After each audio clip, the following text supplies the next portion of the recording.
Hi, I'm Monica Pereira.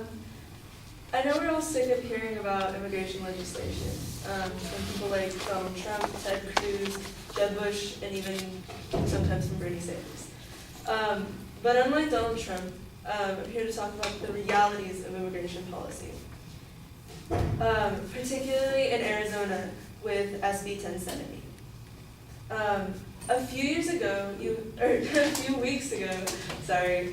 heard a speech by our very own Matthew Rivera, advocating that SB 1070 substantially harms undocumented immigrants. However, this argument had many flaws.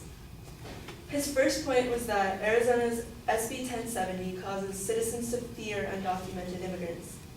In this argument, Rivera cited an article by the Los Angeles Times saying border-related violence and crime due to illegal immigrants are critically important issues to people of our state. To my administration and to me as your governor, as a citizen, there is no higher priority than protecting the citizens of Arizona.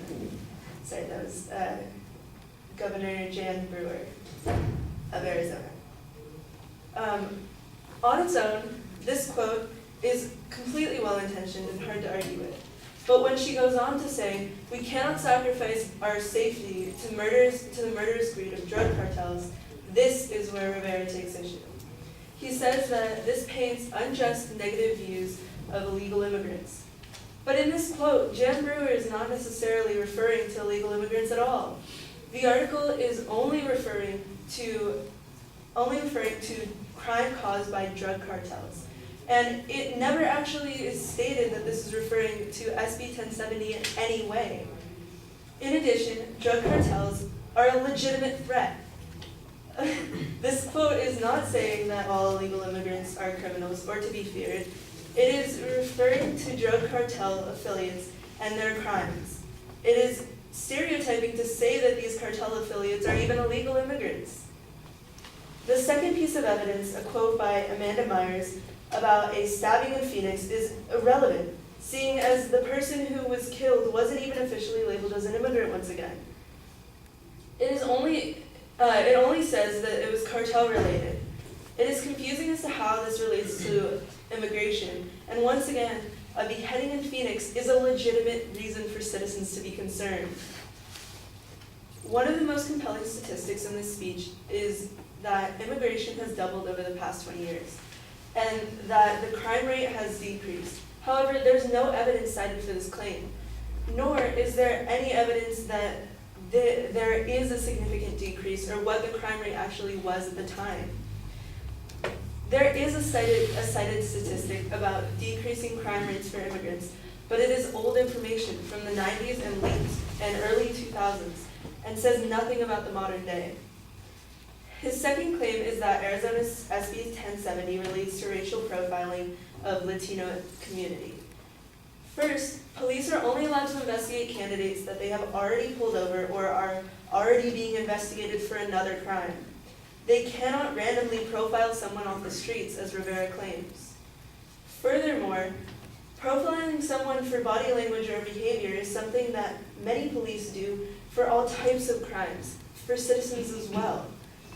And if they are legal American citizens, they have nothing to fear from someone asking for the papers that they have. In Rivera's claim of fact speech, he used many cited sources saying that race is imperceptible. In many cases. So my question is, how exactly are people being racially profiled if their race is imperceptible? Also, this bill was passed in 2010, so why are there no statistics on the actual effects of this bill in his speech? Property crimes, murder crimes, robbery, assault, and overall theft has decreased according to disastercenter.com since the law has passed in 2010. Lastly, Rivera's claim that undocumented immigrants are being exploited by the prison system through SB 1070. This claim is completely irrelevant. If illegal immigrants are being detained, no matter what profiteering is going on behind the scenes, it is only until they're deported, because they committed a crime by crossing the border in the first place. Not to mention that crimes the crimes committed after entering the country in order to protect their identities. According to District Attorney John M. Morganelli, in a meeting of the House Subcommittee on Immigration, Border Security and Claims, identity theft, use of fraudulent social security numbers, green cards, tax evasion, driving without a license represent just some of the crimes that are engaged in by the majority of illegal immigrants on a daily basis, merely to maintain and hide their illegal status. When people commit crimes, they deserve to go to prison. And that's...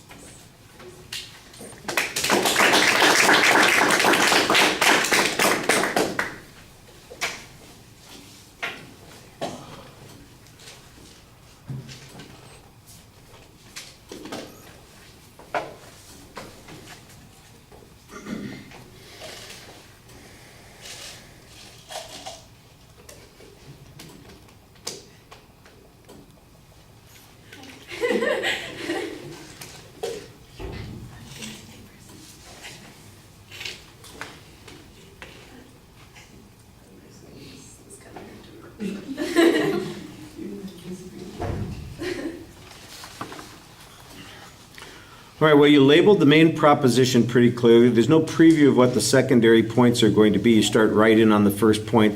I think you might want to do that structuring at the beginning a little bit more. You do, however, signpost where you are on that first point, and you kind of give some explanation about what's going on there. I thought that was fine.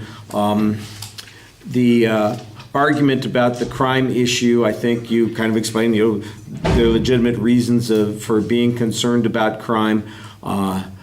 I'm still not sure where we're back to the point that I think you and I talked about the other day. Is the fear of crime because of 1070, which is kind of what the advocate is saying, or is it because there's crime? I think you do show a little bit that there's crime stuff that's going on, and that's the thing that people are worried about. 1070 is supposedly an answer to crime, not the source of people's fear of crime. I think that argument could be a little bit sharper there. The argument about I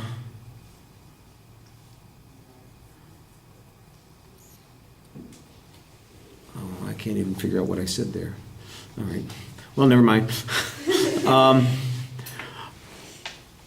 You have a challenge about some of the evidence, the statistics that the advocate used about crime going up or going down in the past years, and you say that the evidence that they cite comes from a different time period, which I think is a legitimate point to make out. I do think that you ought to have some contemporary evidence, or at least some contextual evidence, in the time when they passed the law in 2010. What were the crime rates like, that sort of thing. Your best argument, though, is the follow-up argument that comes on the second point that shows that the crimes have decreased since the passage of 1070, and I think that it makes a good argument on that second point, because you kind of come back and say, so where's the proof that all these harms have occurred since 1070 has been in place? Where are all these people who've been profiled who are now suing because they were profiled? Where are all the illegal immigrants who are hiding in terror because of 1070? Where the harms that the advocate said are occurring as a result of this,